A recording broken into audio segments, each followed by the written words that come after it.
Irmãos, tome assento mais uma vez, queridos. Evangelho de João, capítulo de número 8. Sabe que eu sempre digo isso. Esse ambiente vazio, ele é só um prédio. É só um prédio adornado, onde nós consagramos esse ambiente e dizemos que aqui é a casa de Deus, onde o povo de Deus se reúne para adorar o nome de Jesus, onde o povo de Deus se reúne para ser alimentado pela palavra, onde o povo de Deus se reúne para ser instruído pela palavra, onde o povo de Deus se reúne para receber a sua bênção, participar do corpo e do sangue de Jesus. Mas igreja só é igreja se eu e você estamos aqui. Aí é igreja, senão é só um prédio. Eu louvo a Deus que nós estamos aqui com um bom número e somos a igreja do corpo de Cristo, amém? Quem achou João 8, diga glória a Deus. Diz assim a palavra de Deus: porém Jesus foi para o Monte das Oliveiras, e pela manhã cedo tornou para o templo, e todo o povo vinha ter com ele, e assentando-se os ensinava. E os escribas e fariseus, isso é um grupo muito forte, político e religioso, nessa tradição judaica aqui. Os escribas, irmãos, eram os intérpretes e copistas da Torá e do Antigo Testamento. O fariseu é aquele grupo religioso que queria cumprir tudo à risca. Só que o fariseu tinha um problema: ele gostava de mandar os outros, mas não fazia. Você não conhece alguém assim? Né? Gosta de mandar os outros fazer como ele não faz. Ele não é exemplo. Isso aqui é um tipo de religiosidade. Jesus aqui está quebrando isso. Aí segue. O que esses dois grupos fizeram? Os escribas e os fariseus. Olha o versículo 3. Trouxeram-lhe uma mulher apanhada em adultério, e pondo-a no meio, disseram: mestre, esta mulher foi apanhada no próprio ato adulterando. E na lei nos mandou Moisés que as tais sejam apedrejadas. Tu, pois, o que tu diz disso? Versículo 6. Por que eles estão fazendo isso? Isto diziam eles, tentando, para que tivessem que o acusar.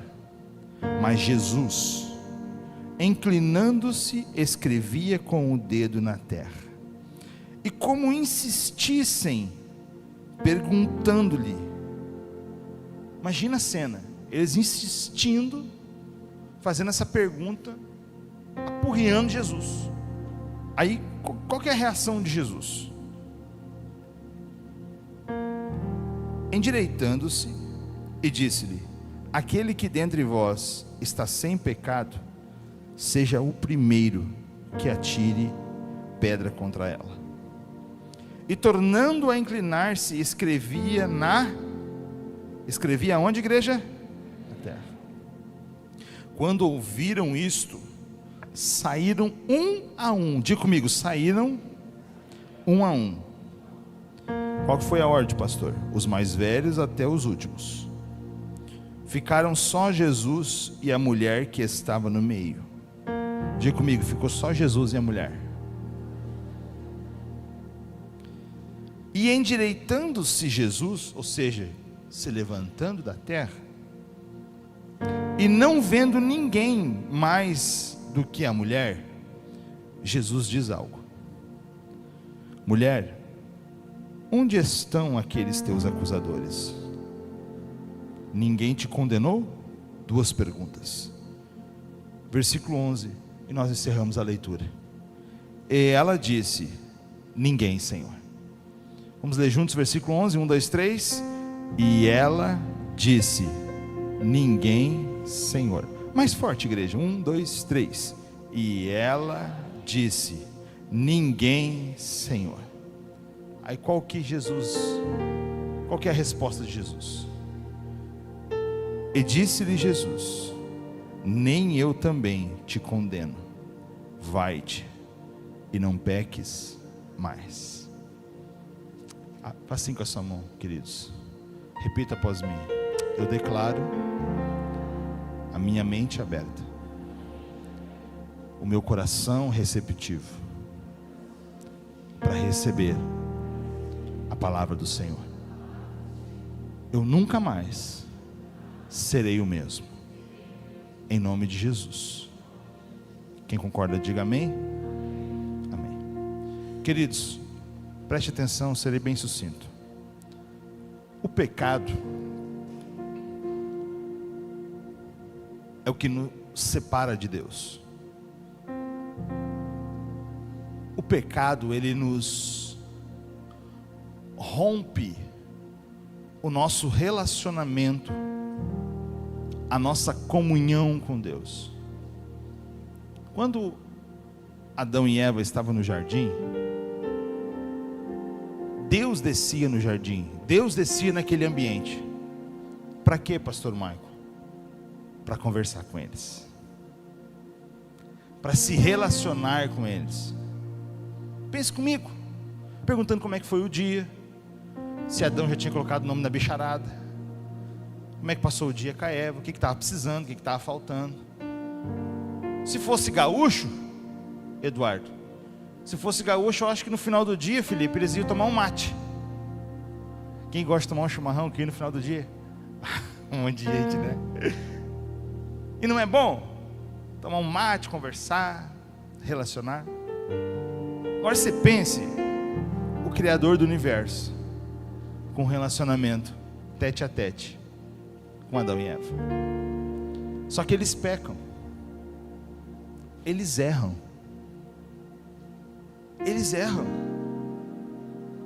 e isto causou-se uma separação entre Deus e eles, ao ponto de que Deus desceu para visitá-los, e Deus estava procurando Adão.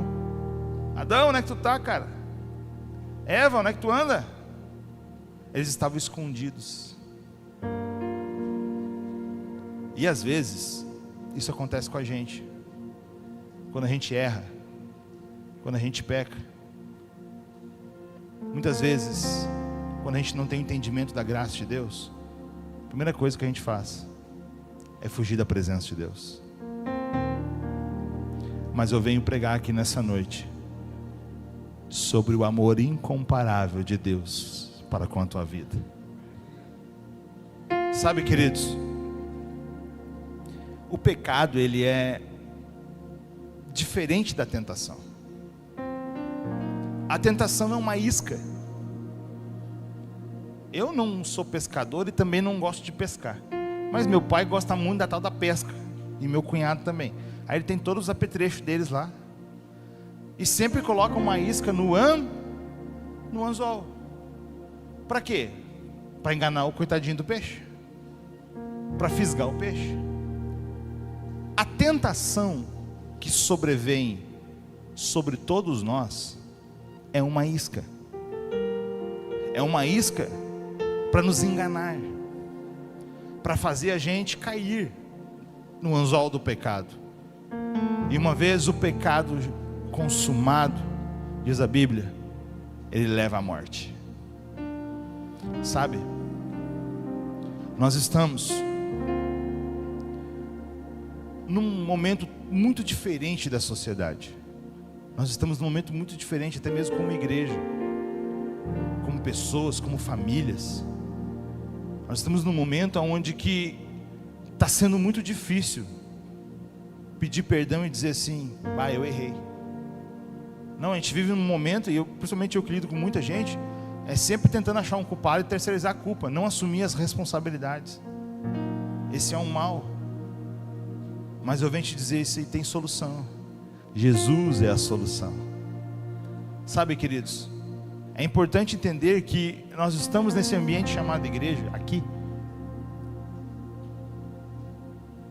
E nesse ambiente não tem ninguém perfeito. Nenhum de nós somos perfeitos.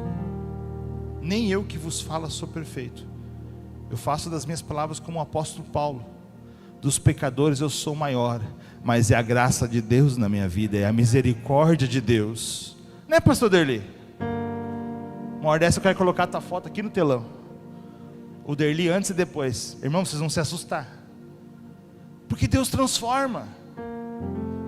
Deus muda. E a proposta é essa. É que a gente entenda que a gente tem um antes de Cristo, mas a gente também tem um depois de Cristo.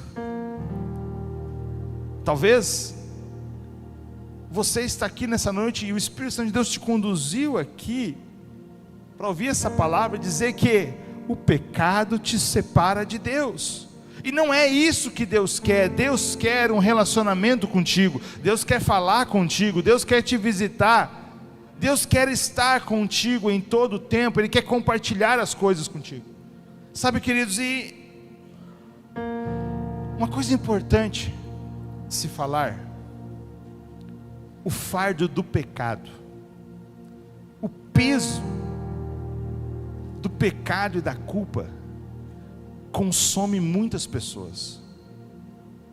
Muitas pessoas hoje, não estou dizendo num aspecto físico, mas num aspecto dentro da sua alma, elas caminham assim, de um fardo de culpa, de peso de pecado, de situações mal resolvidas.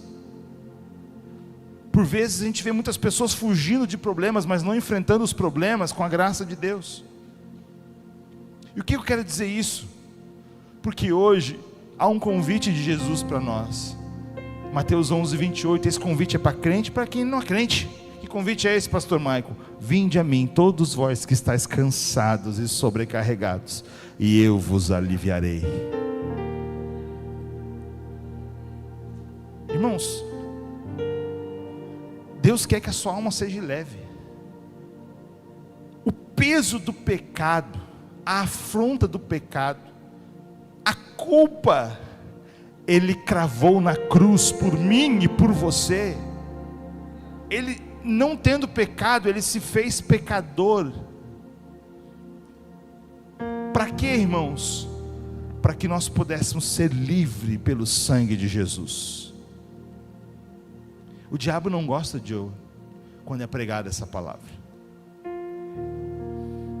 Há uma guerra muito grande no mundo espiritual, mas na autoridade do nome de Jesus, essa palavra sendo liberada do altar, toda ave de rapina, toda distração vai ser repreendida agora em nome de Jesus. Por quê? Porque quando nós entendemos isso, é como uma chave que liga um carro, dá uma partida no motor. Nós entendemos que a proposta de Deus é que nós temos uma vida em abundância, e a vida com Deus é paz, alegria no Espírito Santo de Deus. Então a proposta é para que você tenha paz, que você tenha alegria. Aí sabe o que é importante, queridos? E entender que esse texto que nós lemos, Jesus trata do pecado. Jesus nos dá algumas lições sobre o que o pecado faz com a gente e o que é a proposta dele para nós. Nós lemos um texto que Jesus foi para o Monte das Oliveiras e de manhã cedo ele foi para o templo, ele foi para a igreja. E diferente de hoje, que eu estou aqui em pé, a palavra naquela época ficava no meio, o púlpito ficava bem no meio, e o rabino sentava, o mestre sentava e ensinava. Então Jesus está aqui no meio ensinando, e uma multidão de pessoas ouvindo os ensinamentos de Jesus. Aí teve dois grupos. Quantos grupos eu disse? 2. Os escribas e os fariseus. Um representando a lei e o outro a prática da lei. E é importante entender que nós temos a lei para mostrar que a gente é pecador, que a gente é errado, para revelar a graça de Deus em nós. É o que se chama de lei e evangelho. Hoje não adianta você só ouvir falar do amor de Cristo, mas não entender que esse amor Ele nos abraça, esse amor, o sangue dele purifica o meu pecado e o teu pecado, porque nós somos pecadores. A gente erra, mas é a graça dele que nos sustenta, é a graça revelada do Pai em Cristo Jesus. E aqui nesse contexto, esses dois grupos, quantos grupos eu disse? 2. Eu fico pensando, como é que tiveram tempo de caçar a tal da mulher que estava adulterando com outro homem, de perder tempo, sair da sua rotina para cuidar da vida dos outros? Parece que não muda, né? Até hoje tem gente que gosta de gastar tempo, perder tempo cuidando da vida dos outros. E esses grupos foram lá e apanharam essa mulher no ato do adultério, expondo ao ridículo, expondo o erro dessa mulher, deixando ela vulnerável na frente de tudo e de todos.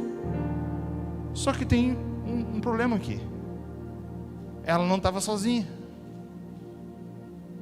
Está vendo o erro dos fariseus, dos escribas aqui já? Porque eles estavam tudo no mesmo saco.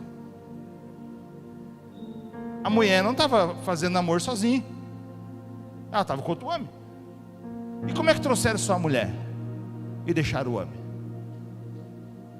Expondo ela, deixando ela vulnerável ao ridículo. E é isso que o pecado faz com a gente. O pecado, ele tira a mão de Deus sobre mim e sobre você. O pecado abre brechas e nos deixa vulneráveis à guerra espiritual. O pecado, ele gera morte. O pecado, ele vem para roubar, matar e destruir, porque esse é o papel de Satanás. Mas a Bíblia diz assim, que os anjos do Senhor acampam-se ao redor daqueles que o temem e os livra.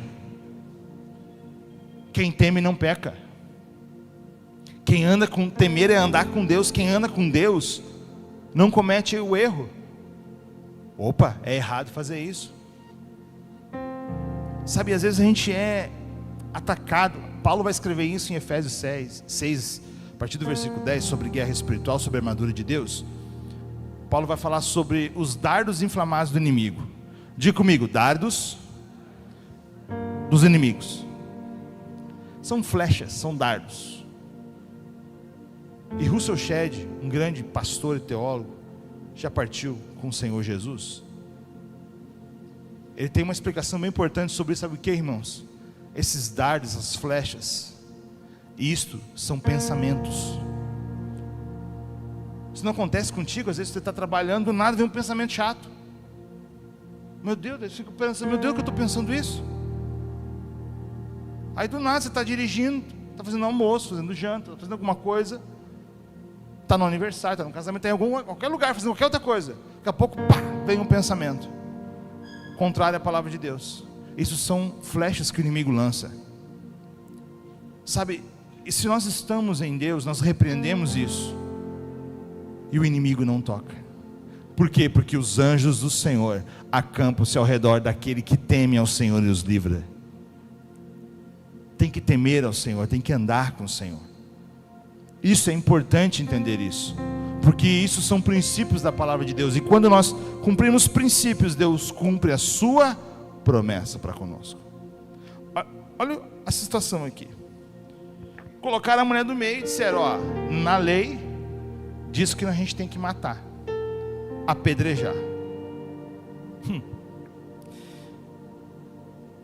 Aí eles insistiram com Jesus. Eles ficaram insistindo. Tá, e tu, o que tu vai dizer? Porque eles queriam pegar Jesus, eles queriam arrumar alguma coisa contrária contra o mestre. Eles queriam acusar ele, porque olhavam para ele e não achavam problema, não achavam falhas para acusar, mas ele estava revolucionando. Eram milagres, eram curas, eram vidas transformadas, eram multidões que o seguiam, as pessoas sendo tocadas pelo poder de Deus. Sabe, queridos, e Jesus sendo insistido para esses dois grupos políticos e religiosos, os escribas e os fariseus. Olha o versículo de número 7.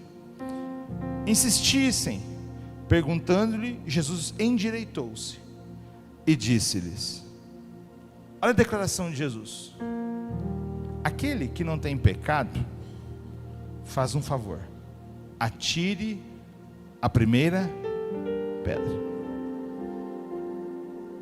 Aí gerou o que eu chamo de silêncio da morte. Por quê? Porque Jesus faz essa declaração: se tu não tem pecado, atira a pedra. Daí a consciência acusou. Irmãos, não tem remédio para a consciência. Não tem você pagar o colchão mais caro por uma consciência limpa. Não tem a quantidade de dígitos e de zeros na sua conta bancária para você ter a paz e a consciência limpa. Isso o dinheiro não compra, isso as coisas não te dão. Esse lugar é especial de Jesus Cristo. Vou repetir: este lugar é do Senhor Jesus. Como o Felipe aqui ministrava, o anseio por Deus, assim como a corça anseia por águas. O anseio. Aí cabe a gente fazer uma pergunta para nós mesmos, refletir nessa terça-feira. E ainda nós temos tempo, que é 11, é a fome, irmãos. É às 9h08. A gente refletiu o seguinte: o quanto que eu anseio por Deus, o quanto que Ele, a presença dEle é a minha prioridade. Por quê, queridos? Porque Deus quer vida. Deus tem vida e vida em abundância para nós. E não há nada, diga comigo, não há nada, mais forte, não há nada melhor do que a paz. Olha as guerras que estão se levantando aí, em busca de posse, de poder, as pessoas almejando por paz. Mas eu não venho falar dessa paz, eu venho falar dessa paz que está aqui dentro. É a paz quando nós deitamos a cabeça no travesseiro e dizemos assim: eu vou me deitar em paz, eu vou dormir. Enquanto eu vou dormir, o Senhor vai trabalhar por mim. Você pensa, a gente serve um Deus que trabalha enquanto a gente dorme. Que coisa boa isso, né, Eduardo? Ou seja, Ele quer que eu e você tenhamos uma vida de descanso, uma vida tranquila, porque enquanto eu e você dormimos, Ele trabalha na sua família, trabalha para a sua família, trabalha na sua empresa, no seu trabalho, nos seus problemas que você precisa. Aí, o que o diabo faz? Faz o contrário, faz a gente perder noite de sono, se estressar, se incomodar, tentar tomando remédio para dormir, faz isso, faz aquilo. Irmãos, só remedia, isso só remedia as coisas. Não existe cura para isso. Não existe coisas físicas que curam a alma. Esse lugar é do Senhor Jesus. Sabe, é importante entender que Ele tem que ser tudo para você. Você tem que passar isso para os teus filhos, para os teus netos, dizendo: Jesus é tudo para mim, Jesus é tudo para mim. Ele é o tesouro que eu tenho guardado em meu peito, Ele é tudo para mim. Jesus é o tesouro que eu tenho guardado em meu peito, Ele é tudo para mim. Eu me criei ouvindo isso. Só quando fui grande fui entender o que é isso. Mas o que é importante passar isso para os nossos filhos. Você que já tem a oportunidade de ser avô e avó, para os seus sobrinhos, reunir a sua família e dizer: Jesus é tudo que nós precisamos, Jesus é a solução, Jesus é o caminho, Jesus é a verdade, Jesus Ele é a vida. Aí no versículo 8, Jesus, se você tem pecado, atira a pedra. E o versículo 8 diz que Jesus se inclinou novamente e com o dedo na terra começou a escrever. Sei lá o que ele estava escrevendo, não sei, mas de uma coisa eu sei: Jesus tirou o foco da mulher e colocou nos acusadores. O foco era a mulher. Meu Deus, você viu ela? Nossa, tu viu o que está acontecendo? Olha o barraco lá dentro da igreja. E Jesus tirou todo esse foco, colocou o dedo na terra e começou a escrever. Tirou o foco nela e colocou nos acusadores. Aí nós vemos aqui no versículo 9: quando ouviram isto, é mais ou menos assim, quando caiu a ficha. Quando entrou no ouvido e desceu no coração e caiu a ficha. Pá, caiu a ficha. Quantos lembram dos orelhão com ficha, irmãos? Lembra? Nossa, caiu a ficha. Quando caiu a ficha, era uma benção.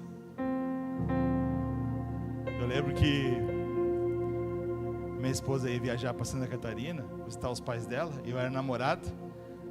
Aí uns diziam assim, ó, quando entrar a ficha, tu segura o número 9 para dar mais tempo na ligação.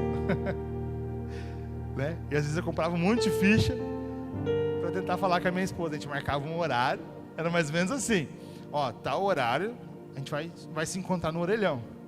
Não tinha WhatsApp, não tinha nada, né, irmãos? E namorava no orelhão. Eu aqui, ela em Santa Catarina. Pensa numa coisa dessa, irmão. Aí quando terminava as fichas, pá, eu falei, caiu a ficha. Terminou as fichas. Tô sem ficha. Sabe, às vezes é necessário cair a ficha na gente. Cair a ficha. Entender. A consciência veio, acusou. Eu sou pecador mesmo. Como é que eu vou julgar se eu sou pecador? Aliás, o único que tem poder e autoridade para julgar é o Rei dos Reis e Senhor dos Senhores. O que cabe a mim e a você, e inclusive para mim como pastor, é quietinho. Só Ele julga. Aí, ouvindo isso, o que aconteceu? Começaram a sair um por um. E a Bíblia, ela é bem assertiva em dizer o seguinte: primeiro os mais velhos, depois os mais novos. Ou seja, aqueles que tinham mais conhecimento, mais sabedoria, mais tempo de vida, caiu a ficha mais rápido. E já começaram a sair. E o que me impressiona, e aqui eu quero terminar a palavra de hoje, eu quero que o Espírito Santo de Deus ministre no teu coração e que você consiga entender isso. É o que, pastor Michael? Que? Jesus faz uma pergunta para ela: mulher, onde estão os escribas e os fariseus que estão te acusando? Onde eles estão? Aí ele faz outra pergunta: ninguém te condenou? Aí no versículo 11 encerra essa narrativa bíblica. E no versículo 11 a mulher responde. E o que a mulher responde? Coloca o versículo 11 na tela para mim, por favor. João 8:11. E ela disse: ninguém, Senhor. Ninguém, Senhor. Ficou nesse cenário o único que poderia julgá-la. Sim ou não? Sim, porque Jesus não tinha pecado. Ficou nesse contexto todo o único que tinha a autoridade de jogar uma pedra. O único que tinha a autoridade de julgar o seu passado. Aí aqui nós entendemos um pouquinho do que é o amor e a graça de Deus.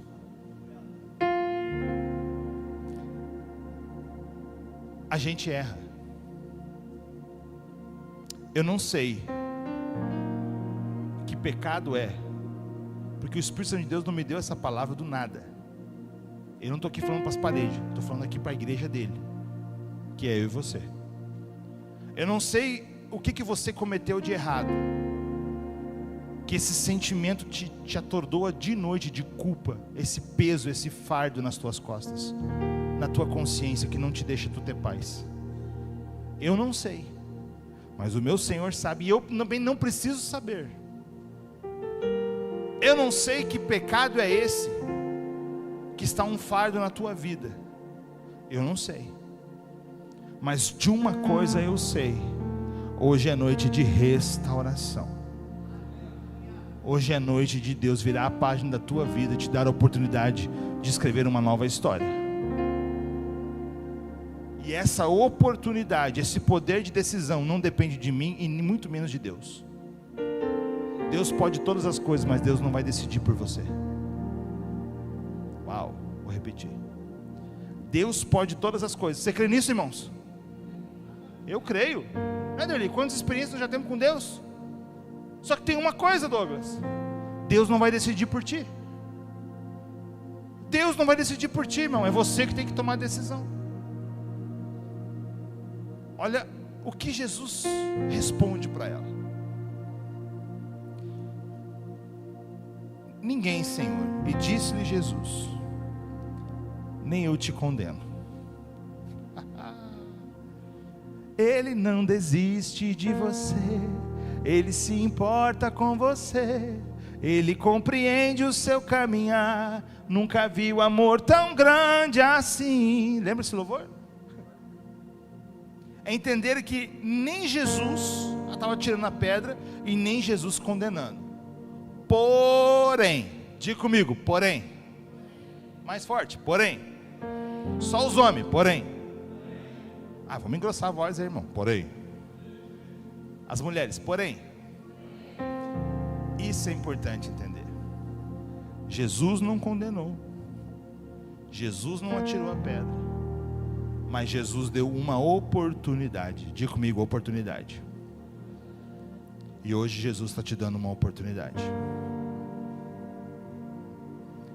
Nós não sabemos o amanhã, mas você tem que carregar uma certeza com você, e essa certeza eu carrego.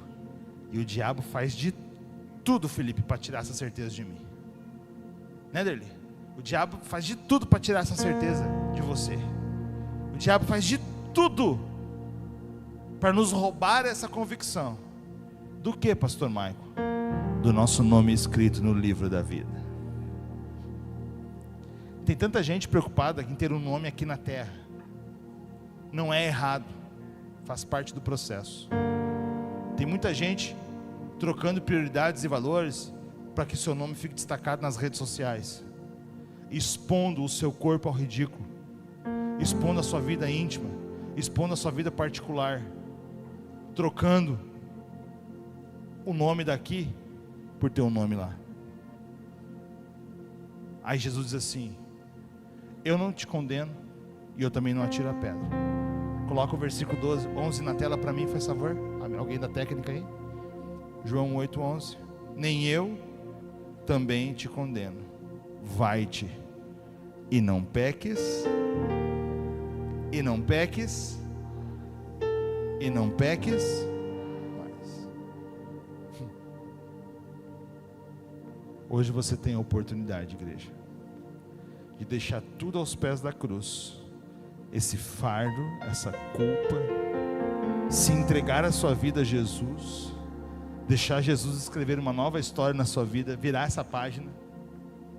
E hoje o Senhor está dizendo para você, e Ele me autoriza nessa noite: vai e não peques mais. Se coloque em pé.